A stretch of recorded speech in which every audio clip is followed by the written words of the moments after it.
ഏജന്റുകൾ പല്ലിൽ apply ചെയ്ത് കഴിഞ്ഞാൽ പല്ലിന് പുളിപ്പോ മോണകൾക്ക് വന്നിട്ട് ഡാമേജോ ഉണ്ടാവാനുള്ള ചാൻസുകൾ കൂടുതലാണ്. 2000 years later.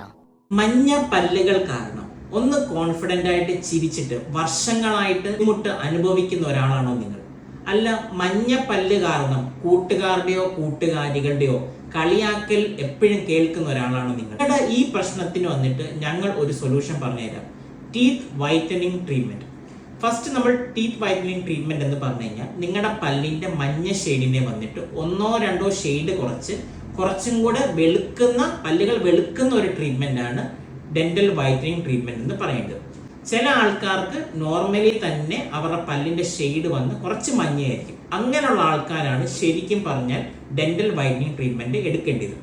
Dental whitening treatment എന്ന് പറഞ്ഞു കഴിഞ്ഞാൽ നമ്മൾ ഒരു ബ്ലീച്ചിങ് ഏജന്റ് വന്ന് നിങ്ങളുടെ പല്ലിന്റെ മേൽ അപ്ലൈ ചെയ്ത് ക്ലീൻ ആക്കുമ്പോഴത്തേക്ക് നിങ്ങളുടെ പല്ലിന്റെ ഷെയ്ഡ് വന്ന് ഒന്നയായിട്ടിരുന്ന പല്ല് കുറച്ച് വെളുക്കുന്ന ഒരു ട്രീറ്റ്മെന്റ് ആണ് ഡെന്റൽ വൈറ്റനിങ് ട്രീറ്റ്മെന്റ്. നിങ്ങൾ മനസ്സിലാക്കേണ്ട കാര്യം, നിങ്ങൾ ഒരു ഡെന്റിസ്റ്റിന്റെ അടുത്ത് വന്ന് മാത്രമേ ഒരു ഡെന്റൽ വൈറ്റനിങ് ട്രീറ്റ്മെന്റ് ചെയ്യാൻ പാടുള്ളൂ. കടയിൽ കിട്ടുന്ന വൈറ്റനിങ് ഏജന്റുകൾ പല്ലിൽ അപ്ലൈ ചെയ്ത് കഴിഞ്ഞാൽ പല്ലിന് പുളിപ്പോ മോണകൾക്ക് വന്നിട്ട് ഡാമേജോ ഉണ്ടാവാനുള്ള ചാൻസുകൾ കൂടുതലാണ്.